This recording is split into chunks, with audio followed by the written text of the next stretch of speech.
Hello. Today we will be playing Shelter. We will continue with Max's route. So last time we got a flashback of Max and his brother Acqui back when they were still living under the felines, and they gave Max and Acqui a mission, which is to infiltrate the royal palace of the canines and to assassinate Moon.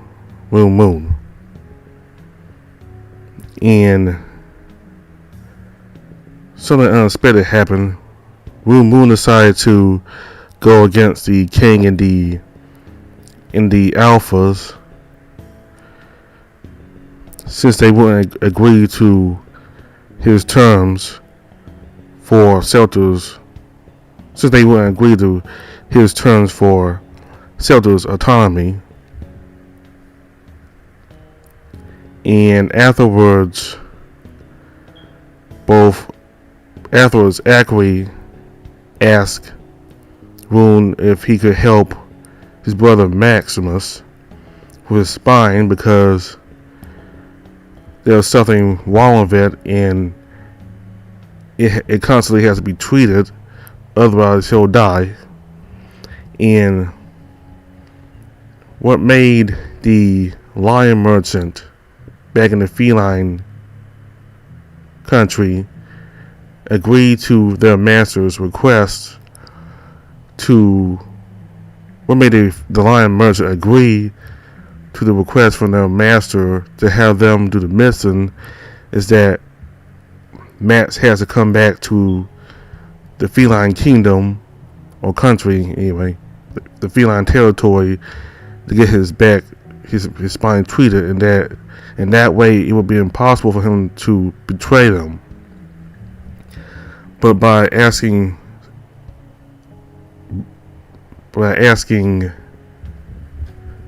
Rune about Shelter and whether it could help them with Max's back, they were able to break their oath to the felines, because there was a human named Luke, because Rune referred them to a human named Luke at Shelter who could do something about his spine. And plus, Acqui did all the talking because Max was a mute. He couldn't talk, or didn't have the ability to talk anyway. So it seemed that Acqui cared about his brother very much. I say that because it seemed like, from the way Max talked about him, it seemed like Acqui kind of, I don't know, betrayed him, or maybe did something bad to him. I have no idea, but based off the flashback, Acqui seemed to really care about Max. So go ahead and go to Luke's perspective now, in which he tries to go to the turret and set the skies ablaze.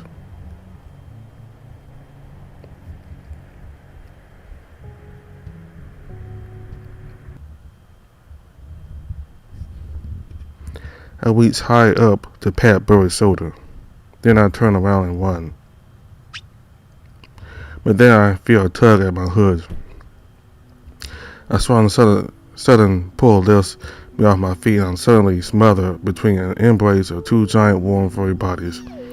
Both Burry and Rune hold me close, and they whine. Through the canine power of empathy inside me, I can feel their bursts of fear and sadness finally breaking through. Luke, we are so sorry. You're right. You're totally right. We are so freaking dumb. You're so dear to us, and yet we do not know what words to say to make you feel better. We're trying our best. We really are. We want you to be happy. We shall do better. Even if our love alone is not enough, we shall find a way, I swear. And through it all, we will still never stop loving you, Luke. I really am blessed, huh? I wish. I wish Max was here with us too.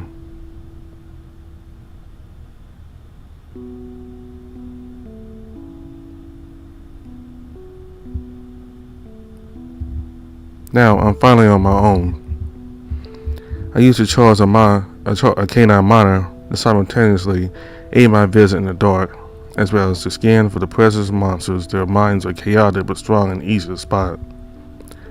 Zelda has been my home for years. There are many sections of this place we haven't unlocked yet, but I know every room and every corridor, whatever has been open to us so far. Whenever I hear or feel a monster, I have a pretty good idea where they are, and I know which turn to take to avoid them. Sometimes I come across closed gates, but I know that they aren't locked and I can draw them open just enough to slip past my monster bone club aids me as a crude crowbar. For opening the more narrow gaps, I also help myself with the sword, but I'm careful not to strain it too much. I wouldn't mind breaking the mace, but the blade is too valuable. Plus, it's a gift. I don't want to ruin Rune's gift. There are a couple times when I feel wanting dangerously empty on canine monitor, but I manage to find enough lonely charges in the air to recharge. I feel nervous every time I do, because each spot, which in monitor is accompanied by the scent of fresh canine blood. I see claw marks and broken or abandoned pieces of equipment, but luckily no bodies. They are all struggling to survive. How much more time can we afford to lose? I have to hurry. As I pass the slightly ajar gate to our gym sector, I've absorbed the charge of canine monitor floating there as well, and I continue running. Is someone crying? I swear I can hear whining somewhere. They aren't too far. Should I go check that out? Where if they need help? No, I shouldn't. I should just hurry up to the turret control tower and set the skies ablaze as soon as possible. That's the only way to really save anyone. Even if I find whoever's whining out there, there's no guarantee I'll be able to save them. They will pretty surely slow me down if they are hurt or too scared to stay on their own. Moreover, some monsters are known to lure their prey with mimicry. Even with canine empathy, it's hard to distinguish a monster's mind from a person overwhelmed with anguish. The moment I turned the corner, some tentacled abomination could snatch me and eat me alive for all I know. Who knows, maybe that's why there are no bodies lying around. I know I should just keep going for the sake of everyone. Well, everyone except that one poor guy, if it turns out it really is someone in need. Crap, what's that?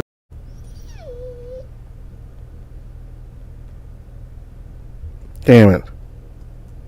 I ski on the smooth metal floor as I make a sharp turn in the direction of the sounds. I simply can't ignore that sad dog. I ready both of my movements in anticipation. If I see any suspicious movement, I'll be ready to defend myself. However, the closer I get to the source of the sounds, the clearer I pick up a certain familiar scent. I'm sure I know it, like a word at the tip of your tongue. Suddenly, the crying stops. I don't even manage to turn the corner when suddenly a shadow rushes at me from behind it. Crap! I knew it was a trap, with my survival reflexes kicking in. With heated desperation, I swing my weapons with all my strength. Baxter, is that you, Baxter? I stop the sword just a hair's width away from the scared bastard's neck. The sharp edge saves some of his fur as I drop it on his shoulder. Don't do that. Damn it. Human, it's you. And you're the guy from the tavern. Yes, I am. I can't believe you remember me. You must be dealing with hundreds of patrons every day. Yeah, but you're a super cute and good boy. Hard not to remember you. The bastard wags his tail and looks away with a secret smile. He's really easy to stray, huh? Well, cute boy. Are you done? That's right. Human, you have to help me. Damn it, I knew it. Baxter is in danger. It's certainly got dark and we looked for the exit. Then a monster found us and I would never have my first kiss. Ooh.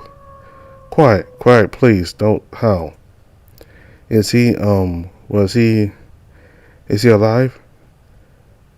He has to be. He ran and ran, but we hit a closed gate, so we tried to open it, but by the time the monster caught up to us, the gap was still so narrow only I could slip by. He pushed me out, but he couldn't come with me. He's a big boy. His biceps were as thick as my torso. They're really nice, his biceps. He's all so hot and perfect. And that smile. You have to save him. Please, human. Of course, we'll save him. Together. What? No, I can't. Wait, are you telling me to go rescue him for you on my own while you hide here? Yes. He's your friend. Are you really going to sit here and do nothing? I can't. I know what the monsters are capable of. I've seen people being hurt or worse. Yes, you know. And now you're going to let them do that to your friend too? You have a sword. You can fight for them. No, I can't. I'm weak. I'll only slow you down. Please. I turn around and take a deep breath. This is hopeless. I get frustrated even listening to him. But I understand him. It's easy to tell someone, don't be afraid, but in the end, we're all slaves to our emotions, not the other way around. Luckily for me, my stubbornness is stronger than fear. Stay safe. I went off trolling back the basset scent. That way I'll be able to reach the spot they separated.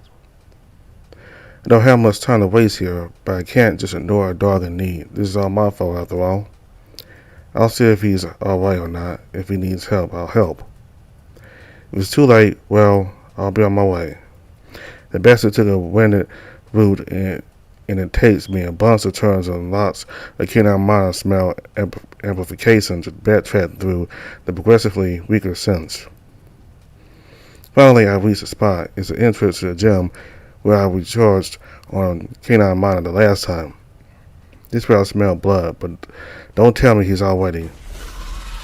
A noise. Is that a monster? I need to hurry. Should I go investigate just in case the dog is still alive there, or should I just scram before the monster gets me too? I can still change my mind. No, I can't. If there's a chance he's still alive, I needed help. I remember how big the Great Pyrenees dogs are. I entered the gap in the gate, used my whole body to push it open just a little more, just enough for a big dog to pass through. Crap, it's really heavy. I feel like it's moving a little, but there seems to be some real blockers in this door. Help!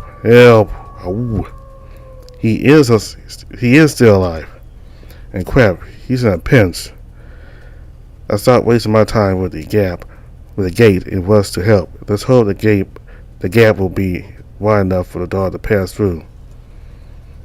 I entered a big wide hall with a smooth floor and a arrangement of seats by one of the walls. There were pieces of food and still smoldering embers from campfires. The calls were helping. The sounds of clawing and monster shrieks come from the corridors leading deeper into the gym section.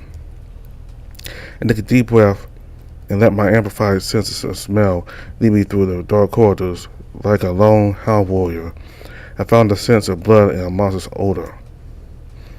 I should take extra care to memorize the turns I'll be taking. It will be advantageous for us to know the clear way back. Stopping to open a gate for even a few seconds could cost us our lives. The first crossroads with Shelter's big red emblem paw pitted neatly in the middle of the walkway. They ran left. I went through a room filled with different pieces of heavy workout equipment, barbells, dumbbells, as well as a bunch of elaborate machines with weights and metal strings. Some of them are damaged and tossed to the side. I noticed wide scratch marks on a smooth floor and a fresh, bloody handprint on the wall by the edge to the right. I went through the next corridor with rows of smaller rooms on both sides. They have reinforced glass windows and a bunch of extremely complicated, mysterious equipment behind them. Big metal tables, horizontal cubes horizontal tubes, and a whole bunch of screens and cables. The cabinets are filled with bottles and vials that contain liquid and powders of unknown origin or use. Most of the equipment in Celtic is still beyond my understanding. Everything in these rooms in particular is something I feel I'd never comprehend even if I had the whole eternity to study. The scents don't stop here. They continue to the right past here. They can hear another shrieking and desperate call for help. I'm getting closer. I run through the next hall as fast as I can, trying to not catch my club or sword in any loose cables lying around. It's a big, tall hall with a lot of space. This one is filled with junk as well. However, the equipment here is too big to be used by anyone. There are a few of the giant metal guardian statues attached to wire frames and arrangement of cables. Some of the statues are nothing but torsos and head. It's bizarre and confusing. We suspect it used to be a place of cult to the ancients. I sometimes come here to think as well. There's something soothing about those metal giants and metal giant torsos. But not today. I run right past the guardian's room and follow the smells and calls for help as they grow closer. I think I know where they're heading. I ignore the scary red and yellow warning signs. I jump down the stairs to the SO5 only area, almost tripping down the steps. After a few more jumps and swinging myself past the metal safety ramps, I finally reach the lower floor. Run down the winded corridor, passing numbered, locked metal doors on my way. The moment I reach the next crossroads, I hear a painful yelp. I can even feel the presence of fresh matter. A lot of it. They are here. I follow left and sprint towards the steadily growing sense of fury and mortal fear.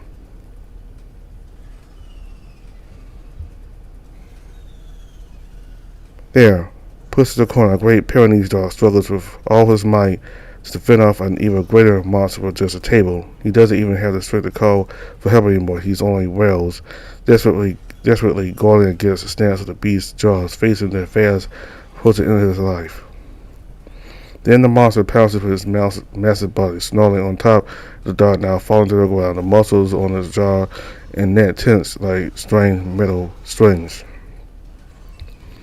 And then it turns its head around, finally reacting to someone's fast approaching steps. God.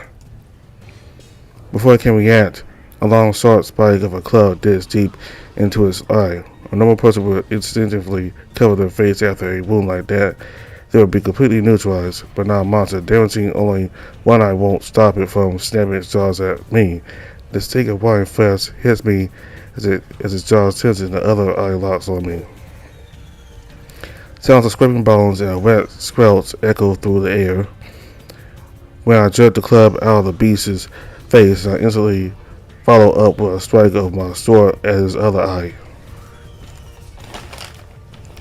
However, it moves its head away and then tries to take a bite of me.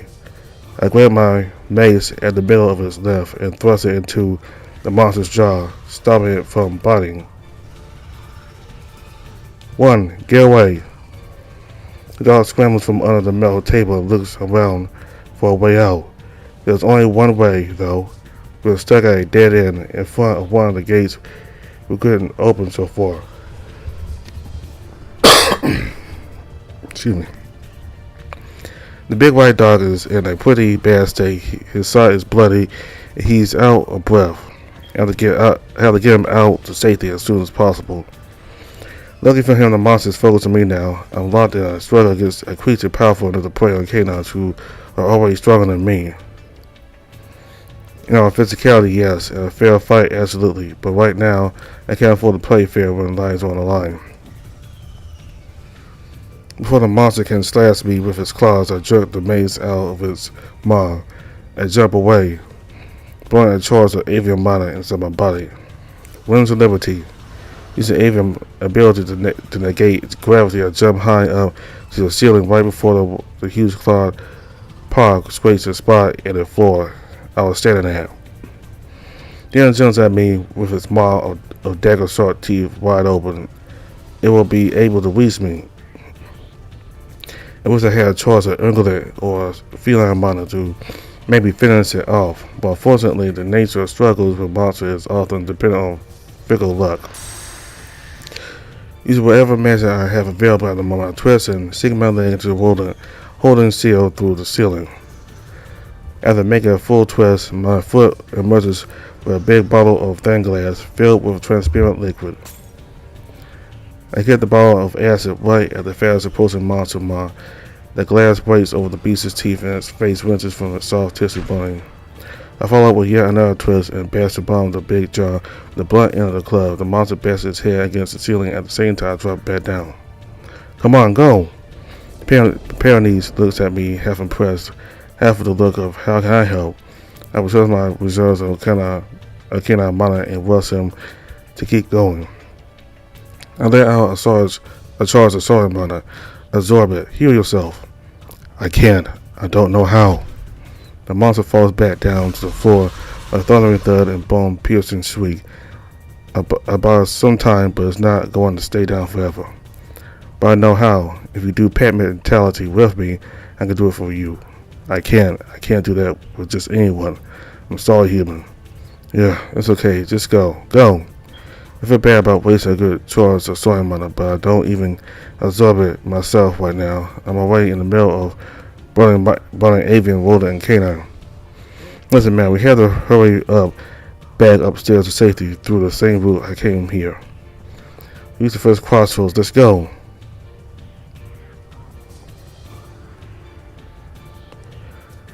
Running back through the long, winded corridor, leaving the thrashing monster behind us. For a moment, I wondered why the dog chose that particular dead end to run into. Maybe he didn't know that gate was something none of us has been able to open yet. When shelter is online, it is even protected by a force field completely untouchable. But it wasn't this time. When settled down, the force field was disabled as well, and now I finally realized there's a draft coming from that direction. Was the gate actually jarred open? I was too focused on fighting to look there. If it was, then who opened it? The Great Pyrenees? No, he didn't have enough time and necessary tools. That's not just a simple gate that can be opened with bare hands. He could be on the other. What could be on the other side? Is it still going to be open tomorrow for us to see? Every time we access a new sector and shelter, it brings us a new unthinkable miracle. We'll see tomorrow. So many questions. And none of them will matter if we won't manage to flee to safety. I hear the thrashing behind us, stars glowing close again. Just around the time we reach the stairs. With the peculiar physics of avian mana, I managed to help the dog up the stairs and a few dozen step high jumps at a time. He groans every time we do, but he bears with it. Eventually, I feel the world's gravity reclaiming its hold on me once again. I trip and only the dog saved me from bashing my head against the metal. Are you okay, human? Yeah, just ran out of avian mana. I don't feel so good. But the monsters catch up to us. Go, one, I'll be right behind you. I push the dog forward and urge him to hurry up. By the time he reaches the top of the stairs, I already have my arms deep in the wall, making use of the remainder of rodent mana. I toss sealed clay jugs of slippery, flammable oil down the stairs. 1, 2, 3. Then one more at the wall for good measure. I notice the figure of the monster at the bottom of the stairs. It's here. I feel the remainder of rodent mana charge running out and pushing my hand out of the wall, but I managed to grab one last thing. A chunk of flint. Back off or burn. Raise the flint. Now strike against my steel sword. Making bright sparks spray onto the oil-soaked wall. My eyes get blinded by the sudden burst of light in the dark, and the monster's screeching gets muffled behind the noise of the flames. And that's to be able to buy us some time. The creature will think twice before trying to chase us through the flames. Let's hope that's enough. I guess after a herd dog in time, he reaches the next crossroads. I grab him around his waist for support and lead us.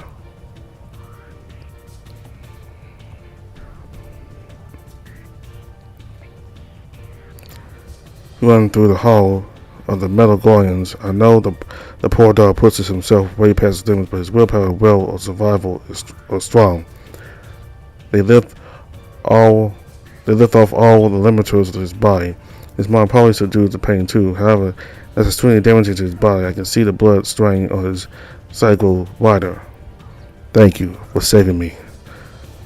Of course, I heard you were in a panic, I couldn't just leave you alone. I hope Stroll fled to safety if anything happened to him. He's safe. He was the one who asked me to look for you. Really? He was too scared to come with me. Yeah, he is a bit of a coward, but I don't mind. He's a good boy. You're into him, aren't you? Is it that obvious? Yes, it is. You know, he's into you too, right? Oh, human. I'm serious, he really is. He sighs. Human. It's nice of you to say that, but I really don't think that's true. As I said, I'm glad he's safe. I'm happy that he's staying out of harm's way. But if he really cared about me the way you think he does, wouldn't he be here with us regardless? Suddenly, a roar echoes from far behind us. The monster must have managed to climb all the way up through the aura of flames. No time to waste. On this next crossroads we need to go.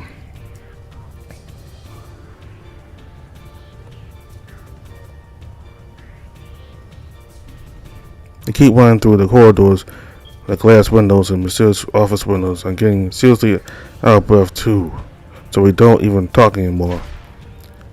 Just when we're about to leave this section, the monster appears at the other end of the corridor behind us. It slips and bashes against the wall. Excuse me. It jumps over the wall in a mad chase, but slippery paws fall off the reinforced glass window and it falls on its side. It spews dark smoke around it. I can smell the stench of burnt flesh and fur. We turn around the corner and summon the remainder of our strength to run faster. It's going to catch up to us soon. Next crossroads, let's go.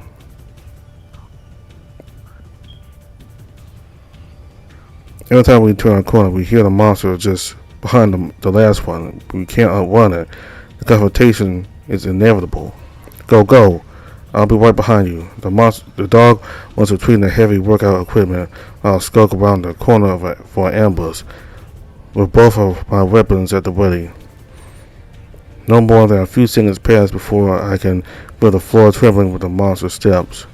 And let out a furious battle sound as I swing my spiky bone mace. Right into the monster's other eye, yes. However, I can't avoid one of the monster's shoulders thrashing in pain. I'm bashed to the wall so hard I lose my breath. The mace handle slips off my hands. But it doesn't matter. I still have my sword and the monster is blinded. Now I only need to grab my sword and instantly burn the freshly released charge of avian mana as I jump away from the monster. As I jump away before the monster can swipe my face off with its claws. I can't still aim so well by smell. But of course, after all, I feel a charge of soil mana released downstairs. If it has a soil in nature, then of course it can heal its own wounds. In that case, I have to wound it well enough to buy us enough time to escape. We're almost out. Just a little further.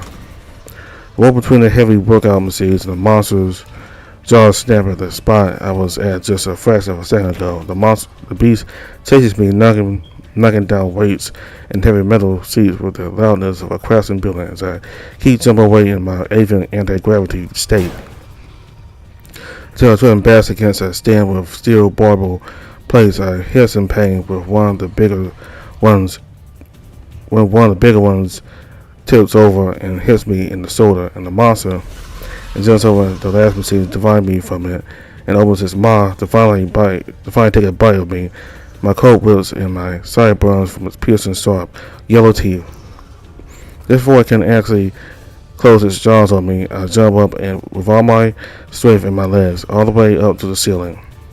With my sword in one hand and a barbel with over 100 kilograms of plates in the other. Sounding like a maniac, I jump down from the ceiling for extra momentum and throw the barbel at the monster's back like a spear, just in time for the roll's gravity to kick in before they hit. Its spine snaps and collapses like a broken breast, and the beast's shriek outdoes my own shout. I fall on top of its head, driving the full length of the blade into its skull. I expect the creature to seize and die on the spot, but it still keeps thrashing around. How much vitality does it have to still put up such a fight, even with its brain pierced? Feeling the limits of my own power, but pulsing like a dark storm, I twist the blade inside the skull, desperately trying to finish it off before I lose consciousness from the mana overdose. Its white eyes sparkle in blind fury and it raises its twisting clawed paw at me. It heaves and sputters dark ochre from its maw. With the last of my strength, I raise the slime-drenched sword over my head and jab it right at the monster's temple.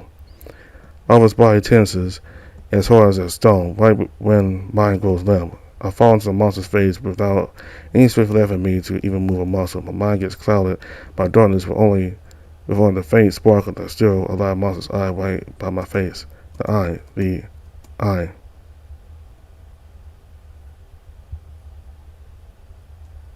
I feel something. I hear someone's voice. Are you awake, human? Yeah, are we back to safety yet? How long was I asleep? Not long, a few seconds. You really defeated the monster. I can't believe it. Opened my eyes to complete darkness. I did let go of any foreign mana, but I lost consciousness after all, and I can't see in dim light without canine mana. I'm still lying on the floor, and I think that the Pyrenees drag me through the corridors by my feet. I get up and hold his hand. I touch my belt with the other, and I'm glad to feel both of my weapons tucked securely behind it. I'd love to celebrate this little victory with him, but I know it's still too early for that. The dog's hand squeezes hard over me with a gurgled roar shakes the gym room far behind us. But it's not dead, it regenerates. It won't stay dead unless we completely blow up his brain or something. Oh no. Come on, we have to keep going. We have to turn left here. We run as fast as we can in our curse state. We blind in the dark, him bleeding out and gasping and exhausted. I see red glimmers in the distance.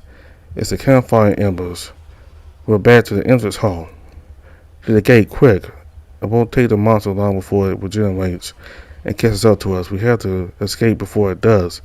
We get to the metal gate. I can pass through it easily, but I imagine Pyrenees still needs a bit more space. I'm not exactly sure the coals don't share enough light for me to see. Will you fit? I don't get a reply, only a tired yelp of anguish and a painful grunt when he pushes against the side of the gate. With all of his might, I slip in the gap and push with my whole body. Come on, move. The thuds of heavy steps grow closer. The sounds of claws scratching against metal fills us with desperate urgency. Even more so when I started hearing more noise coming from the opposite end of the hall, and another in the ceiling air vents. If they all come here, damn it, why doesn't it budge? Yeah, please.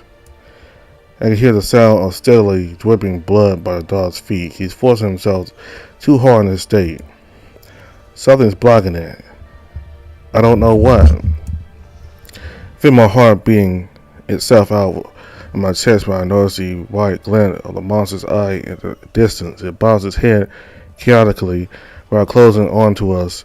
Its bones are still broken. What shall I do? What shall I do? The dog by my side stops his heaving, and I hear him wrestling against the gate. Has he given up? No, we can't. We've come this far. I'm not going to let all of our effort go to waste. I squeeze the weapon in my hand and take a step towards the white glimmer. We yet again force the corner, no choice but to fight. But then a new pair of eyes emerges from the corridor opposite side. Oh no. I can't fight two monsters at the same time, not without any mana or the element of surprise in a wide open hall. How am I going to do that? They charge at us. The white glints draw closer with furious snarls. I can't. It's impossible for me to take two monsters at the same time the way I'm now. Not on my own. Not alone. Rune. Max, Bowie, Teague, anyone, please.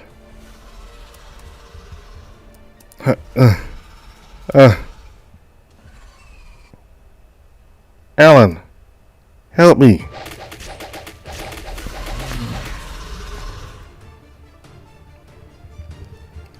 What the hell are you still doing here, you idiot? No way. He came. He actually came. Alan, thank you. Yeah. Stay sober. They're not dead yet.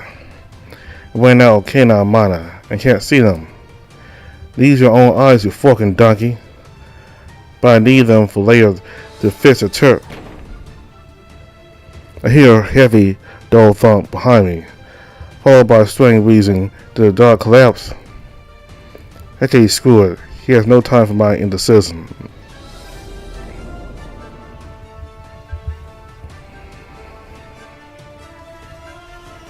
Two monsters in front of us. They violently shake their heads with a bunch of daggers stuck deep in their flesh and bones. The wounded white eyes burst and sparkle around the wedge blades.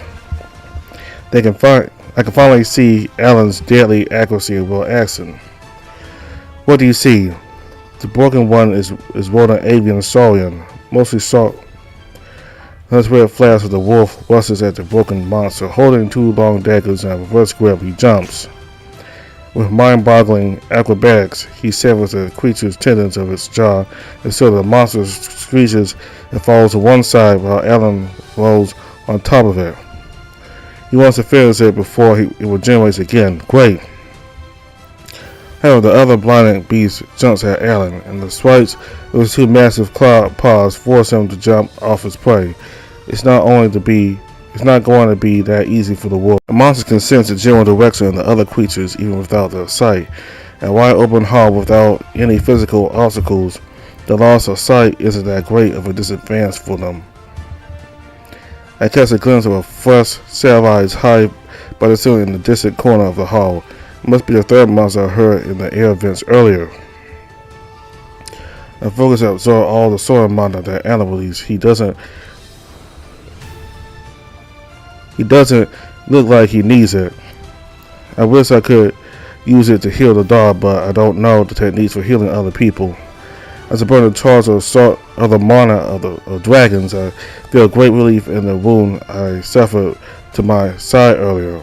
I become more perceptive to the temperature around me, and I feel more invigorated after all. Good, I need all the strength I can get. There's another one coming. I know. Alan barely dodges the snapping jaws of the yellow-purple beast. He throws more daggers at his joints with every jump, progressively jamming the monster's movements. But by the time he's about ready to counter-attack, the first fiend jumps at him, with his body still broken and half of his jaw hanging open. Alan strikes back and retreats yet again. If he's struggling with two monsters at once, he won't have a chance if the third one gets to him, and I see the white eyes locked at Alan. The beast jumps off the ceiling onto the walls, then on the floor. The floor shakes with the creature's long strides towards the heart of the battle. Alan snarls in irritation, fending off the other two behemoths, just with the third one is about to bar its end and seal the deal. The body tackled it first with the strength of a Russian bull. I'm small, but the power of the ungulate races allows me to pack in a real punch, so hard I can almost hear my own bones cracking. A wave of mortal fear washes over me when the monster turns its huge, ugly head towards me and bares its long, sharp teeth. What the hell am I doing? Charging at it straight on. But I do what I can at the moment. When it snaps at me, I fight the fear with the ball instincts of the multiple races burning inside my spirit. With powerful strikes way past my body's natural limits, I maul and slash the monster's head, its side and arm. At the same time, I compensate with the healing provided by Saurian mana. The longer I keep at it, the more natural all that feels to me. There's something really special about this sword. The guy said that it's a work of a master blacksmith, and that definitely shows. It doesn't feel like I have to struggle against its weight. My slashes are light but powerful and accurate. The whole blade feels perfectly balanced in my hand, like it sits on my own limb. If I could keep it forever, I know I would be able to overpower the monster, but I know I can't. I have to stop this and retreat sooner or break sooner than the monster does. Roll it again, huh? That may just do. The monster is broken enough. Time to retreat. However, when I jump back to recover some distance, the monster's claws managed to deal the last slash of my sins. This is bad. If any final sparks of sewing mana inside me finally subsiding when I force the wound to close, I may be able to outrun this one broken beast, but not for long. Using the remainder of Ungoliant power boost, I jump in the direction of the other two monsters in the very middle of the fray. Now it's all or nothing. I drop my weapons and jam both of my arms into the holding shield on the floor. Alan! I toss two big clay jugs high in the air, then one more at the monster crawling behind me. The last jug shatters over the protruding bones of its broken shoulder, spilling clear liquid over its side. Behind my shoulder, I see Alan already in the air. With incredible control and accuracy, he kicks the jug at the blue, yellow, green monster limping on the floor right at his head. The impact doesn't phase the creature, but it still slips and falls in a puddle of oil. The other beast jumps after the wolf in blind frenzy. The cloak rogue slashes the last jug with both of his dagger at once and jumps off the monster's snout all the way up to the ceiling. The blind behemoth falls back down to the ground with its head wet in oil, while the black wolf stands on the ceiling over us, 1 foot hooked at a thick cable. He holds one dagger in his hand and the second in his mouth. The blade glistens wet in oil. He holds a lit lighter in his free hand. His spirit burns with excitement. In a hurry, he drops the lighter and takes the dagger out of his mouth. His spirit burns with embarrassment.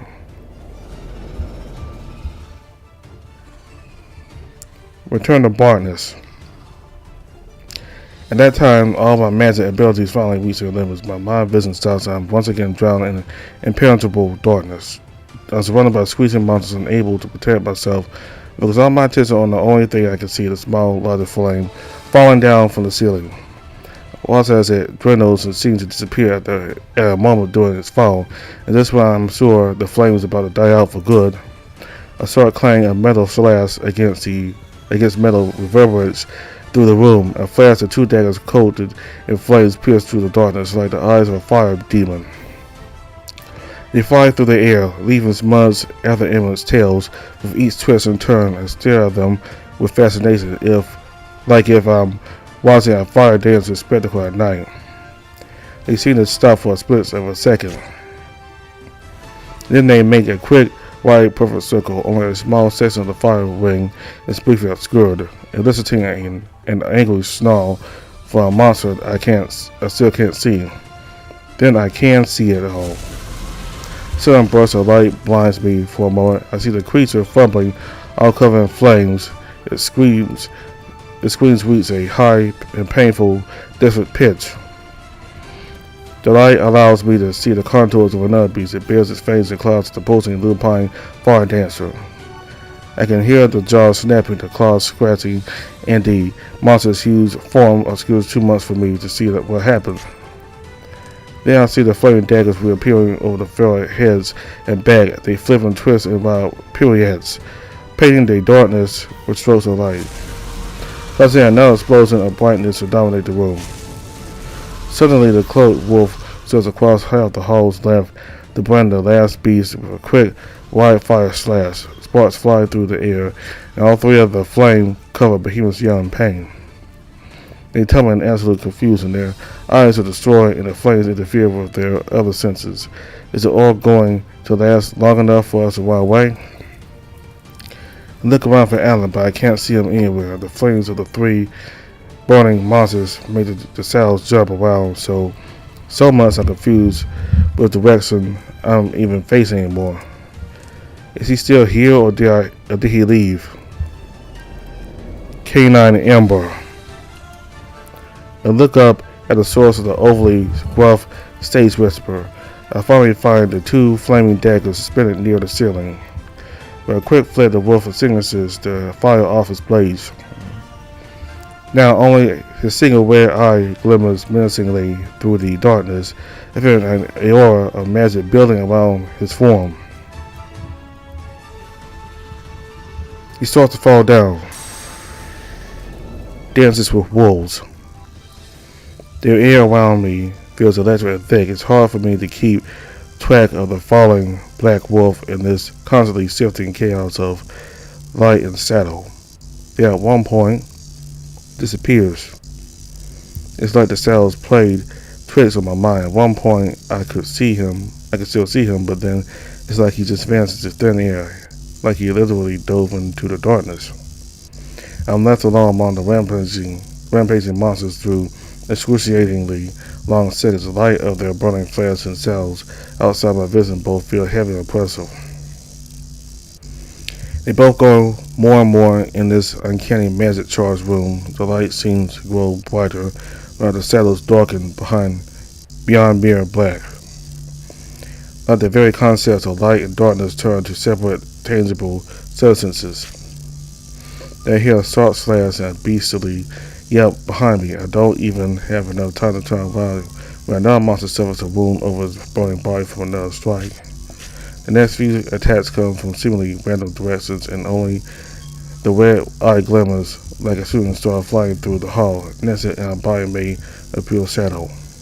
The more I try to focus my eyes on catching the exact form of the assaulter, the more elusive it becomes, faster and more unpredictable. What started as just a few separate slashes eventually turns into a dark storm massacring all three of the monsters. It's like all the attacks come from all directions at the same time. It couldn't have lasted more than a mere few seconds, yet I can't tell for sure. Sitting here in the eye of the tornado of slashes, I lose the trust in my own senses. Then everything stops. I hear the light clicks of two boots landing by the floor just by my side. As if the time itself slowed down to a crawl for everyone but the two of us, I watched Alan with the lit lighter in his hand, while the monsters were suspended mid-air, dripped in grotesque poses. Alan lights his cigarette.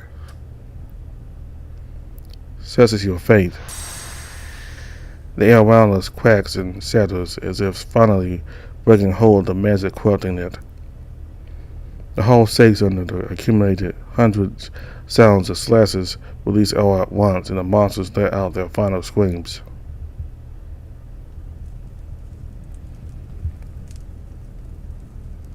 The shadows return to the familiar darkness, and the flames regain their natural warm hues.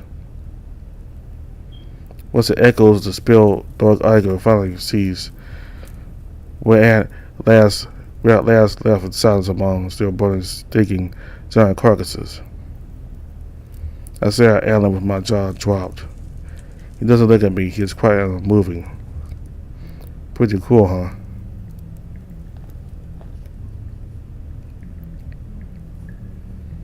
Yeah, damn. I didn't know you were an Ember-level warrior. There are many things you don't know about me. So many secrets. What makes you curious, huh? Want to know more, don't you? Don't you? Sure, absolutely. Well then, brace yourself.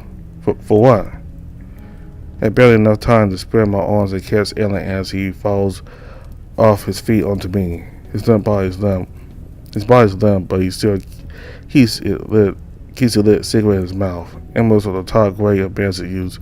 Of course, he would feel a whiplash on his spirit now. Don't you dare think I'm weak.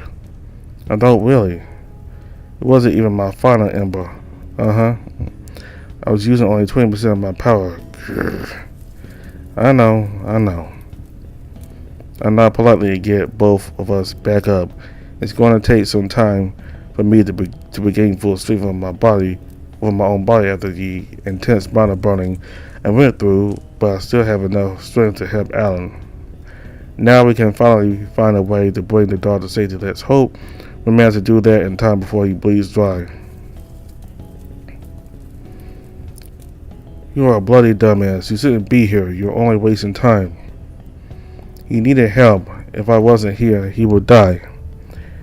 And what about everybody else? Every second you waste here, you put all of them closer to the jaws of death. I couldn't just ignore him. Even if we saved everyone else, that wouldn't matter to him, right? So you want everyone to survive tonight? Yes. Without a single sacrifice? Yeah. You're worse than a dumb pup. You have no excuse for being that ignorant. I don't think it's stupid to do what you believe is right. Even if I have the whole world working against me and nobody believes in me, I prefer to try and fail rather than to live in regrets. Fork. Still. Listen. About tonight. Move. Alan shoves me away with a hard blast of a soda. As I fall to the ground, I see him being swooped away with a wide swing of a bloody giant monster paw. His lit cigarette spins mid-air and spreads like sparkles by my feet. The wolf tumbles across the floor and finally smashes against the metal gate a couple meters away from the unconscious Great Pyrenees. He groans in constant pain. My whole body freezes as I stare right into the monster's familiar sparkling white eye, right in front of my face. I can smell its retching breath, and the stench was oozing magical form, and as the flaming oil still burns it alive. Once the muscular skin dangled around with all of his body chopped in deep cuts. I watch up close as the tendons of his jaw shreds, pull, and the joints fall into place. The monster makes a whistling snarl out of its sliced throat, and then swoops its paw once again. I stare into that single, sparkling white point without the strength or courage to move my own body. The beast ignores me. It's focused entirely on Island. Its body is so damaged it can only drag itself with long leaps using the only remaining working limb. With rage and manic obsession, it closes on the wolf, one swoop at a time. I see Alan trying to get up using the wall for support, but his legs give in. Oh no. He clutches his dagger in his hand and tries to get up yet again, but yet again he falls. The dagger falls off his hand and he holds his side in pain. The wolf glares back at the approaching monster with the fury matching its own. Even in this dire state, pushed against the wall, he chooses to succumb to anger rather than to fear. He growls at the monster, challenges it, and chain of unintelligible swears and mocking come off its snarling maw, and I swear he sounds almost offended more than anything.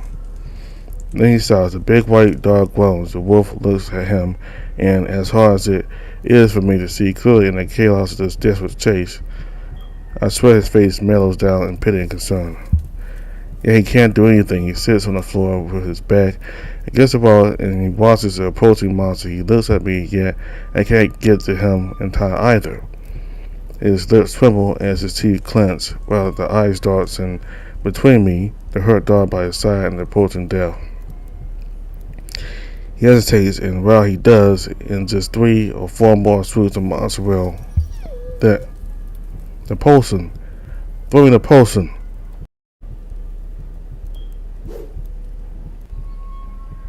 I immediately reach under my coat and unfasten the bottle of water Poulsen.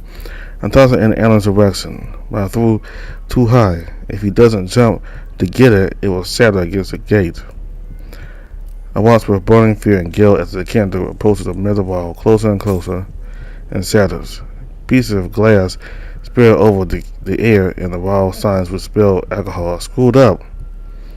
In desperation, I toss my mace at the monster's back and try to taunt it. It ignores me. It's going to get to Alan. The hurt wolf throws his arm at a piece of glass, throwing right over his head, and he grabs one of them. That piece. It's a mild crystal from inside the bottle. He squeezes it in his hand so hard it breaks blood. He smashes his fist against the floor. The holding seal doesn't open for him. His face tenses and strings of drool hang from his snarling maw. He can't connect with his seal. The monster's next lunge closes at half of the remaining distance. More attendants and jolts heel and fall back into place. Thick saliva sprays for his ravenous maw. It lunges headfirst at the wolf. There is that mindless passion and desperation sparkling in that wild white eye. In the middle of the jump, the giant maw jaws wide open.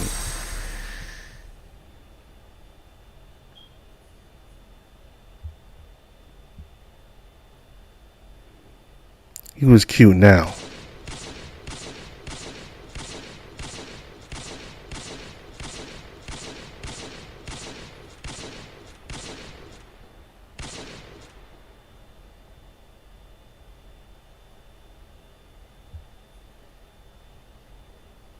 The monster carcass lies on the floor motionlessly, not a single twitch. The back of its head looks like it exploded from the inside. Just a few steps away from me lie magical chunks of what used to serve for its brain. What the hell was that power? Alan reaches his hands towards the upper corner of the locked gate. Two more deafeningly loud bangs echo through the hall, followed with a dull click in the gate itself. Then he drops his weapon, and it disappears again in the seal, like it was dropped into a pool of water.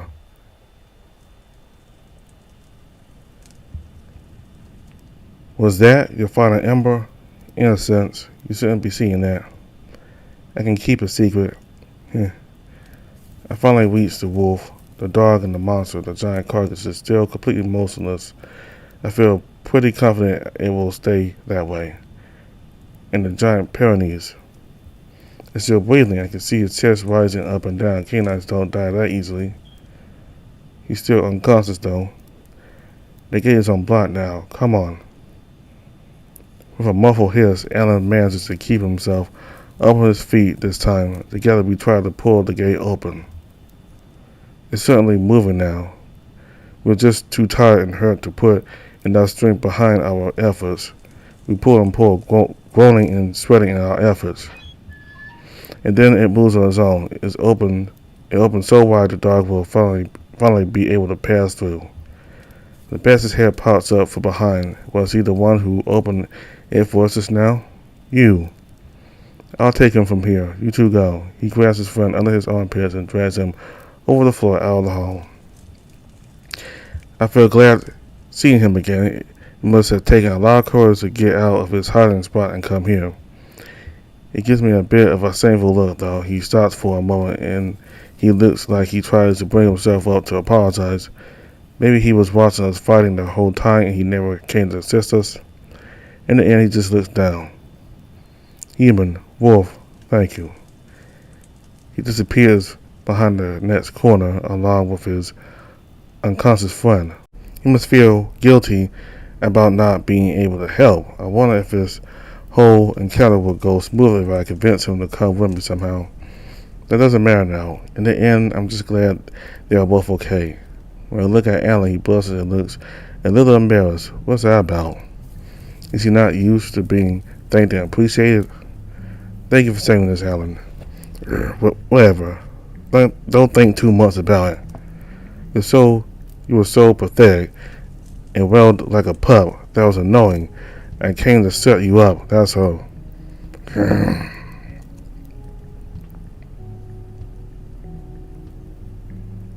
You just high five him. I raise my open palm. Alan looks at it, and I swear I can notice the inside of his ears turning red. He glances at his own right hand and fidgets his fingers unsure. He starts raising his own arm too, but he drops it back and sighs. Go. We don't have much time.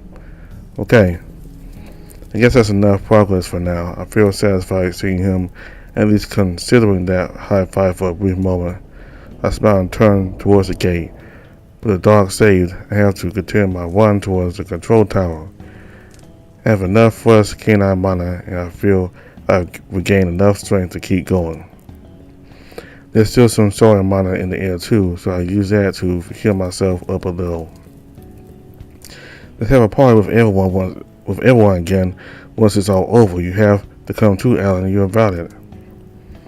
Don't count on that. I took it and continued jogging away. I know he'll come. It's just Alan being Alan. He tries to act distant, but I know he cares about us. Tomorrow, I'll tell everyone how he saved me, and everyone will finally welcome him as a proper member of our pack. Maybe we'll even give him a new custom-made trench coat with the red power emblem on the back. I can't wait to see that. For as messy as his night has become, it surprisingly brought us a lot of personal breakthroughs as well. This isn't all so bad. I'm sorry. Good luck. And farewell. Huh? I stopped in my tracks and turned around. Alan isn't there anymore. What is that about? This is another one of his dramatic talks? Yeah, it must be, but something really buzzed me about it this time. No matter the circumstances, I have never heard Alan apologize before. The important thing about that now, I have more important matters to take care of right now. We can talk about Alan's issues tomorrow. Let's keep going outside to the turret control tower.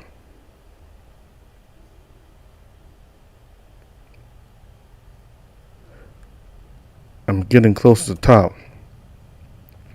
What am I going to see once I get there? What stage is the turret going to be in? My mind's racing, trying to come up with solutions to all the possible problems and complications I may or may not encounter. All the uncertainties are nerve-wracking.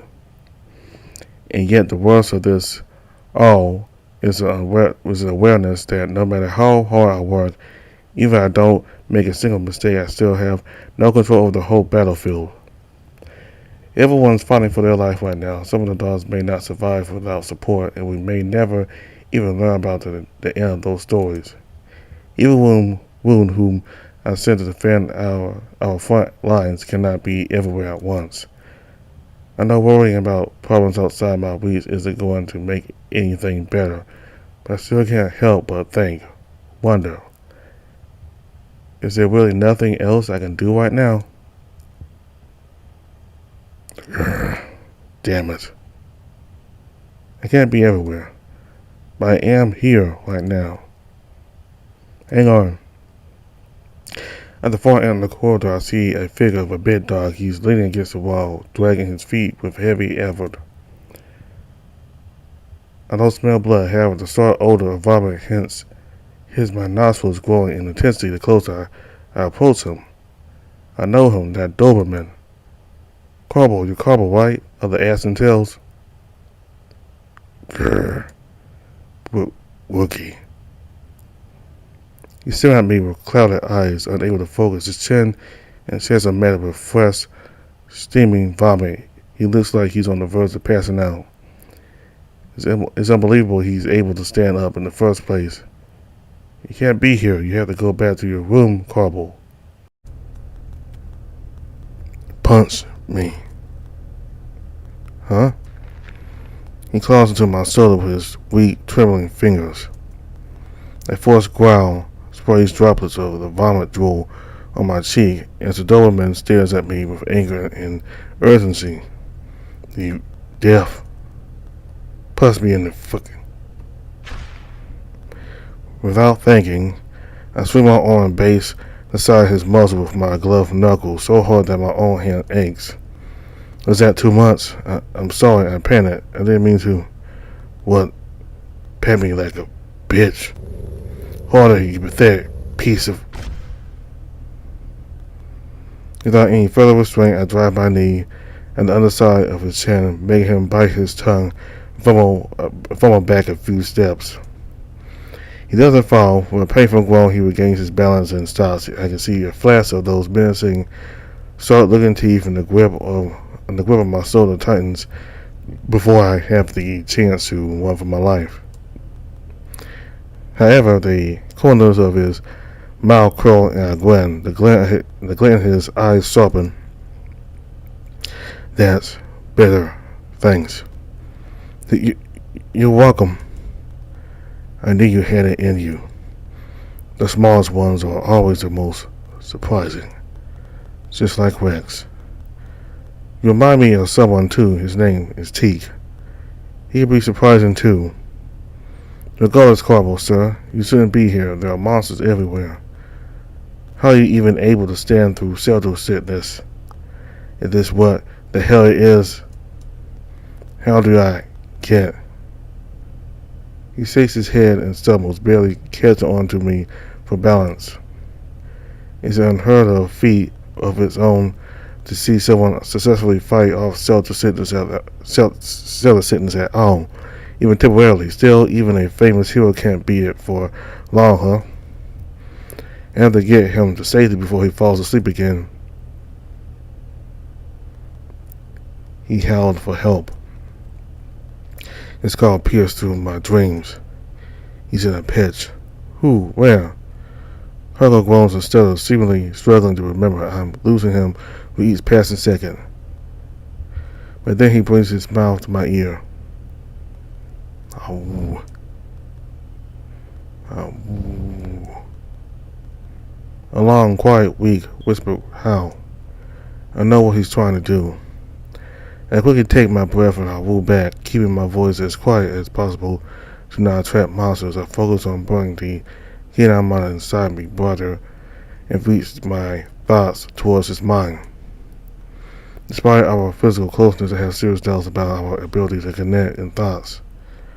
I don't know that, dog. The only experiences we had together were of him selling at me punching and kicking him in the face. I know it's a stretch, but I try to use the hierarchy between us as the basis of our connection. He issued orders so dominantly before, and I submitted. That's proof of compatibility all in itself, right? But then I realized I don't even need to try hard. I'm suddenly hit by a surprising sense of familiarity I instantly latch onto. I still can't get a hold of Carver, but the thing he's still handing over to me, that feels so clear it takes very little effort for me to share in it.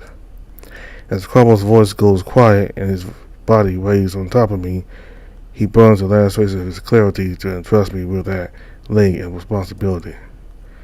A noble, pure connection with the most canine feeling dog I have ever touched through empathy. Help him, please. Cooper. Help Coop. Finally, the rest of his strength leaves him, and I struggle to hold from him. I struggle to hold from bashing against the metal floor. He's so unbelievably heavy.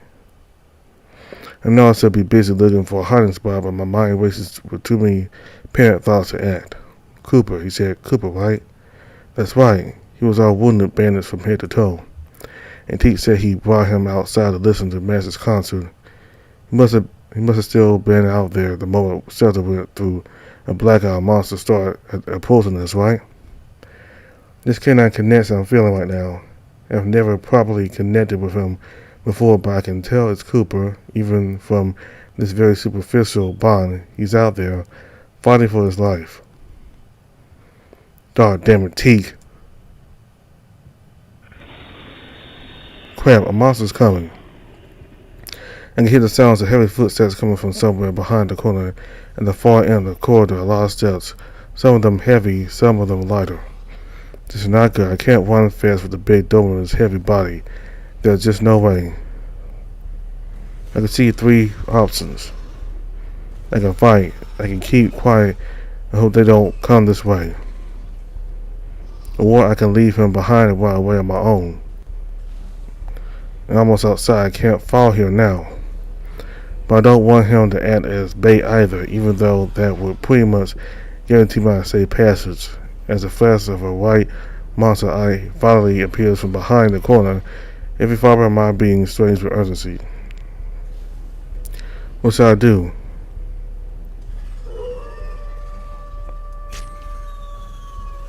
Suddenly, Lance, wheeling dog, dashes from the opposite turn of the intersection, sinking the whole length of the short tip in between the creature's eyes. With a loud growl, he leaps up halfway to the ceiling, jerking the monster's head back and exposes his neck for another canine warrior to cleave cleanly with a double-handed heavy blade. A small group of hurt and scared dogs follow closely behind him. What? Where? Ah, Carvel, sir. Human, what are you two doing here? Geez, I'm so glad you guys came. I really didn't want to make that choice. He shouldn't be outside his room. He's sick. I know. Can you please get him off my hands? I have to keep going and fix shelter. Thank you. So we can't help more. We always have our hands full with these guys, and I know. Don't worry about it. Yes, but I know, but that would be a bit too convenient, wouldn't it? We just have to keep doing our best. Good luck, human. We're counting on you. Thanks. Wolf to you too, boy. I carefully passed the unconscious Doberman to them. He's completely out cold, not a worry in the world. All the burden he held is weighing on me now instead. But it's okay. After all, what difference does one more boredom make to me at this point?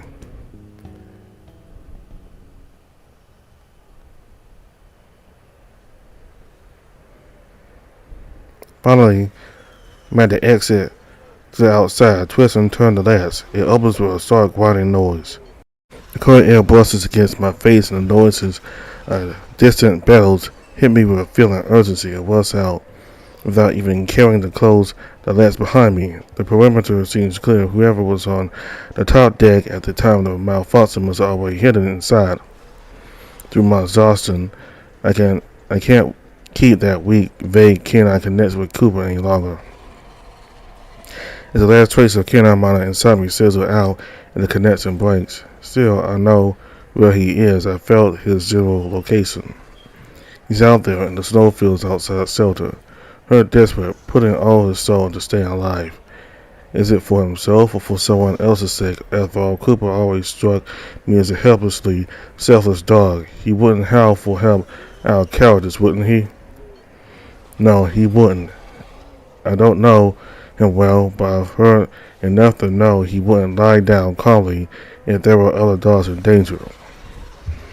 If he himself was the one in the direst need of help, he would rather bleed dry for others than stay idle.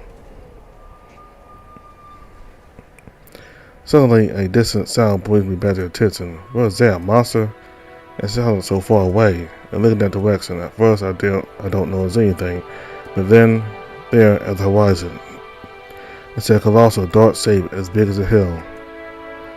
But I know there are no hills or mountains in that area.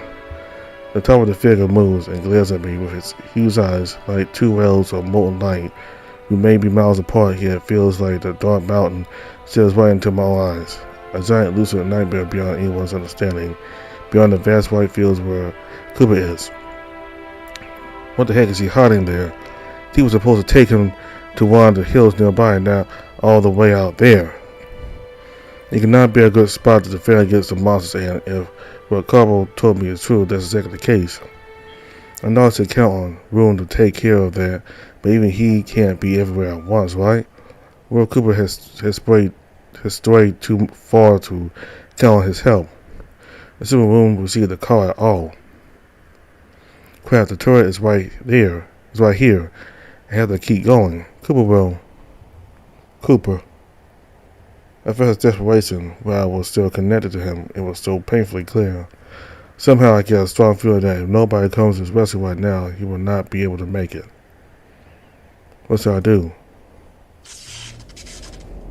It's not just Max. You're my favorite now too, Luke. If I hear you cry, of course, I couldn't abandon you. Isn't that what shelter's all about? What? This flash experiences, that's exactly what I went through in the baths earlier. This happened because of the half-burned monitor leaking out of the turret. If that's the case, then it's really unstable. Who knows what would happen if it's left untweeted. But what is this terrible sadness and guilt I'm feeling right now? Cooper. No. I can't abandon him. I won't accept any success but the sacrifices, not even one. Not someone as selfless and valiant as him is calling for help. Then it's a call that cannot be ignored. I'll find a way to reach him and go back. Somehow I definitely will. I need mana. With Avian, I can just fly straight there.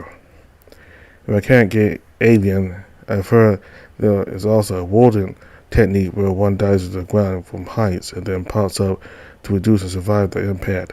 Soaring on Inglet could potentially enhance my body well enough to help me survive the fall, but that's very risky and quite frankly unlikely. Or I could turn the rock below me into dust with a perfectly timed blast of feline disintegration. No, let's not overcomplicate this. It has to be Avian, a quick flight to Cooper and back easy. Now where can I? That's right, there are those flying monsters roaming around. Most of the flying monsters have avian mana. With mana vision, I can certainly release the charge I want. None of them are up here because there's nobody to hunt on the top of Cellar. They seem to be scared of the flying turret. However, if I manage to get the attention of one of them, then crap, if I want to do that, I have to hurry up. The longer I stay here, the more I feel my mind slipping due to the influence of the turret. A quick run towards the edge of Cellar, needing a snowball. I have to catch the attention of one of those flying monsters down there.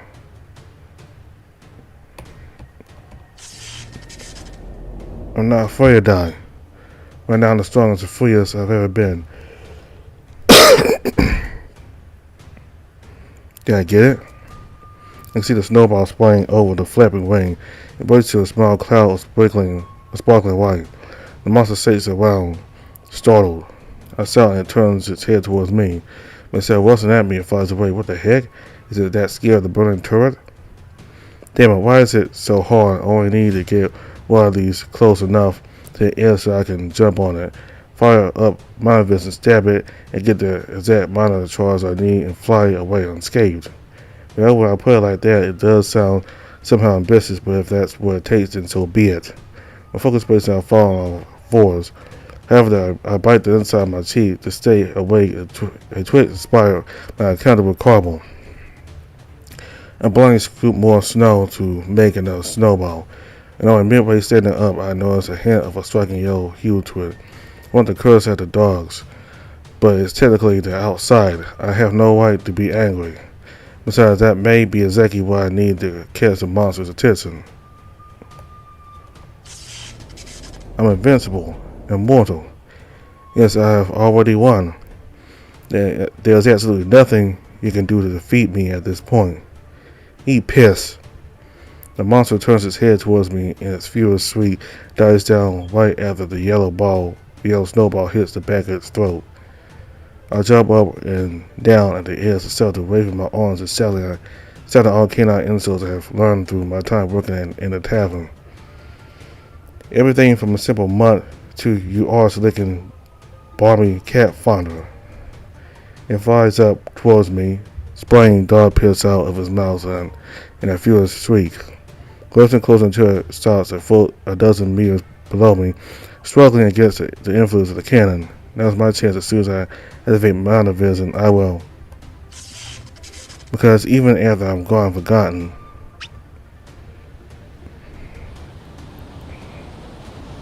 I slept. Fuck, I'm falling. So all the power in my whole body to push myself away from Cellar's sidewall. I swing the black bone maze at the source of screeching. The bone spikes find purchase, and while the monster's fierce voice pierces even more menacingly, my fall is broken. Inglet mana? No. Won't be able to get another chance out of it until I wait long enough for Slayer dead. It tries to shake me off and snaps its jaw at me, only to get it slashed by a desperate swing of my blade. This is a dire situation where the monster has all the advantage. One wrong move and I'll fall to my death, or I'll get my head bitten off by the very creature that keeps me afloat. I think that's exactly the reason why it looks at me with such fear. There's nothing scarier than a corner of prey. I will live and fight through them. Ungulate power burst. The freezing cold air around us explodes in a cloud of white steam from my body, burning with the magic power of the bulls. With another flap of the monster's leathery wing, the steam gets dispersed, revealing me jumping at its throat, shouting at the top of my lungs.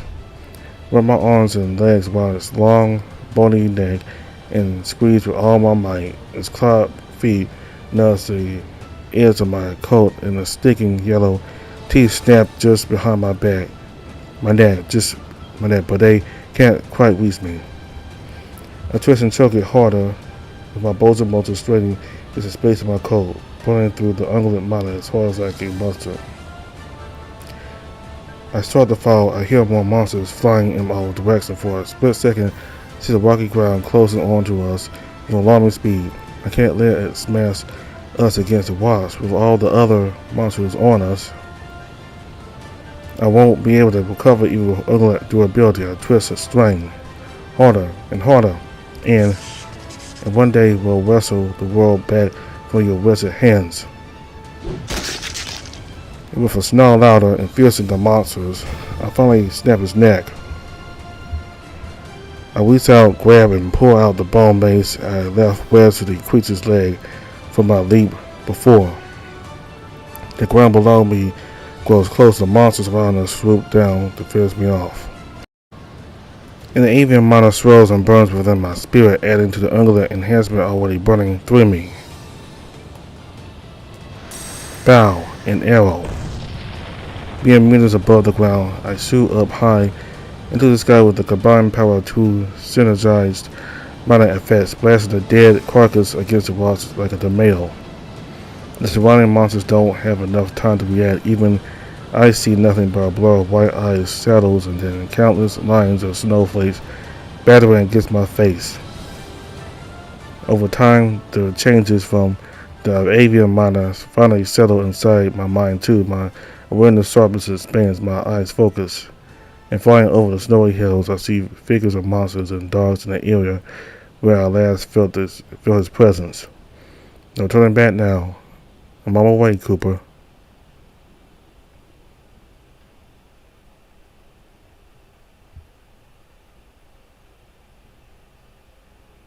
Please, I beg you, that's enough. You have done all you could. Yes, those dogs behind us, they are all ready. They would want you to survive over them. Please be reasonable, or please stay separate for all that is canine. Not another word, rat dog. A shepherd never abandons his flock. Stay hidden and do not interrupt. Sir Shepherd. Sadly, you foul demon. On your left.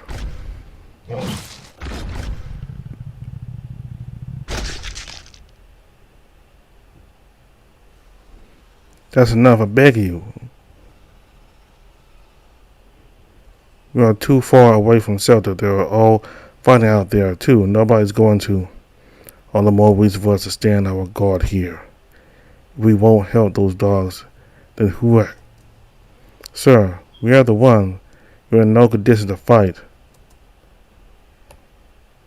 No, I merely need more sodium miner. One more charge and nobody's going to help us, Sir Stafford. Have mercy on both of us. I cannot have the life of the revered Cooper the Caucasian on my conscience. Then give me something that will secure my victory. I'll pay you double, tenfold, no matter the price. I shall pay my debts to the last coin. If I had something like that, I would obviously. Sir, they are coming again. You have the one. You have to. Sir Cooper. Now monster jumps of the Caucasian shepherd. Droplets of blood soaked the white snow below, and the dog squeezes the handle of his weapon. For all the strength he can still muster, he snarls, swinging it over his head. But the cold, her entire fingers lose their grip, and the weapon slips from his hands. The small chihuahua behind him shouts out, watching with impotent horror as the monster's smile opens in front of the helpless shepherd, and before his weapon can even hit the ground, I drive the sole of my boot into the creature's temple as I fall from the sky with the speed and force of a shooting star. I grind his carcass over the ice and rock for a good 100 meters before we finally stop right at the edge of a small cliff. As I dislodge my hurting leg with the monster's ruined skull, its body tips over and falls down the rocky heights. I can see a few more of them running around down there. Sodium miner, huh? That's perfect. I burn it right away to heal my leg before it can break. I've worked it up so much through the excessive use of unguent miner. I can't take any chances. But damn, it hurts. Human. I finally glance back at the two dogs. Dandelion looks as soft and worked up as always. Come to think of it, so does Cooper. They must have been so scared alone, far away from shelter. Now that I'm here, I'll definitely take care of them.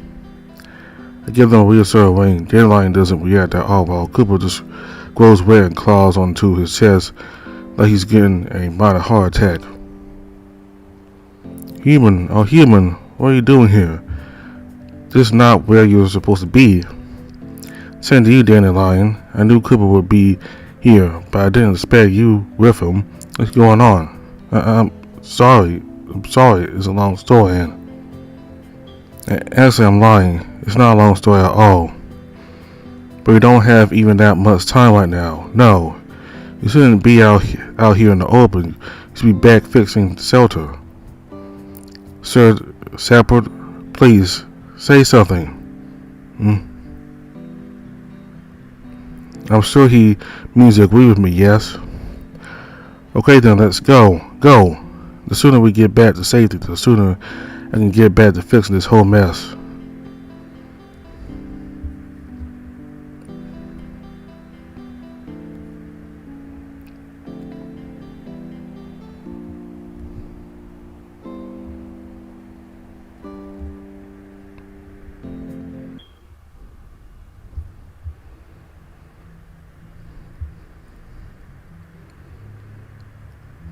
Okay, so we met Sorrel and Baxter. We also got to meet Carbo, who is the Doberman, who is part of the three Ashen Tails. Is that what they call itself? With a special band of dogs with high magical abilities, visiting shelter, and they've been going through shelter sickness. The two other dogs from the Ashen Tails that we met during Max's late afternoon scene where he was getting ready to perform, they were also dealing with shelter sickness. So Carbo, he's like the tough kind, you know. He has no problem taking punches and kicks and all that. Like he was begging Luke to do that to him. And we found a bunch of monsters. And at the very end there, we finally got to meet Dandelion and Cooper.